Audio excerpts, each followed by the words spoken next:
স্বাধীনতা ফিরে পেয়ে যায়। আল্লাহর কসম করে বলি, ইসলামের বিরোধিতা করা কখনো বাক স্বাধীনতা হতে পারে না।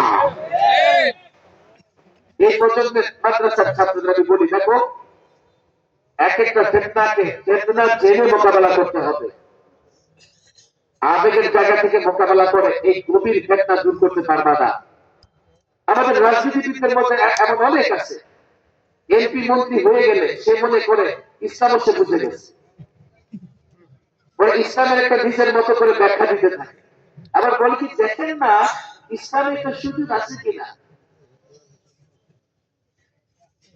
পরিষ্কার বলি, শোনো, ইসলামে কোনটা সুযোগ আছে না আছে আমরা জানে।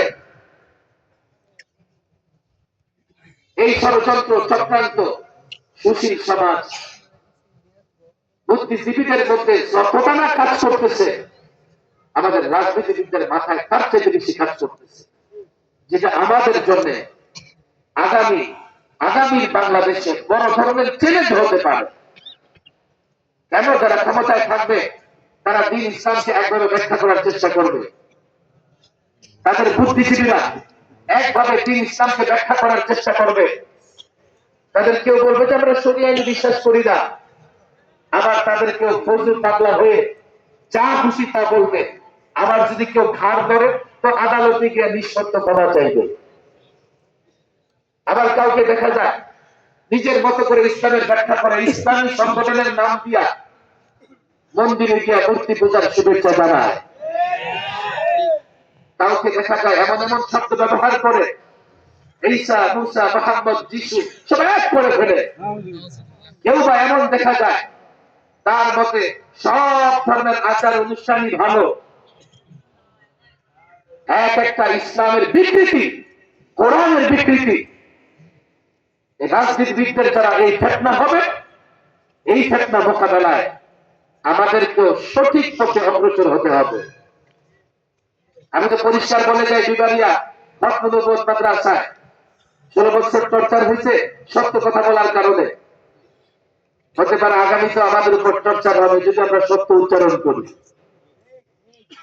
কিন্তু অতীতের মতো তাদেরকে সুযোগ দেওয়া যাবে না। আমি সত্য উচ্চারণ করব, আমাকে জেলে ধরবে। আমি সত্য উচ্চারণ করব, আমাকে মামলা দিবে।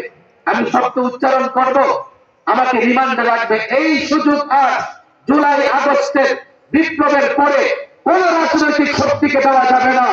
সত্য উচ্চারণ করব, যারা সত্যের মোকাবেলায় দাঁড়িয়ে যাবে, আল্লাহর কসম 5ই আগস্ট ফ্যাসিবাদের যেভাবে পতন হয়েছে, ভবিষ্যতে কোন ফ্যাসিবাদী শক্তি যদি মাথা চালাবে সেভাবে তাদের পতন ঘটাতে হবে। আমরা কারো কাছে ইমান বিক্রি করে দেই নাই, ইমান বিক্রি করে আমরা কারোর সঙ্গে আপোষ করতে পারবো না।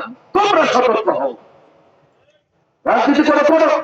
তুমি ডাক্তার, ঠিক আছে, চিকিৎসা করো। তুমি ইঞ্জিনিয়ার, ঠিক আছে, বাড়িঘর বানাও।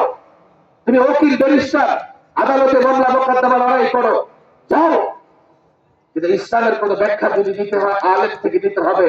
আহলুস সুন্নাহ ওয়াল জামাতের ব্যাখ্যার বাইরে কোন ব্যাখ্যা কোন রাজনীতিবিদ দিতে পারবে না।